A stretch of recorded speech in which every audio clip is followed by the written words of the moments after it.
إذا كنت تسأل يوم من الأيام يا ترى كيف كان زمن الصحابة، كيف كانت الناس تعيش، كيف كان زمن الرسول عليه الصلاة والسلام، هذا الفيديو يعيدك الله أعلم 1300 سنة للوراء. الأرض رمال، البيوت طينية، المساجد طينية، الأبواب خشب، وتشعر أن هذه المنطقة وهذا البناء أخذنا الزمان إلى زمن الصحابة رضوان الله عليهم أجمعين، وصلى الله على سيدنا محمد وعلى آله وصحبه وسلم.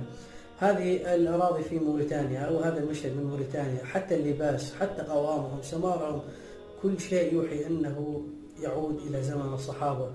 نسأل الله أن يحشرنا وإياكم مع صحابة رسولنا الكريم. رمال، خشب، جدران من طين، الأسقف من سعف ومن خشب ومن أغصان أشجار. سبحان الله، كل شيء في هذا الفيديو يعيدك 1300 أو 1400 سنة إلى الوراء.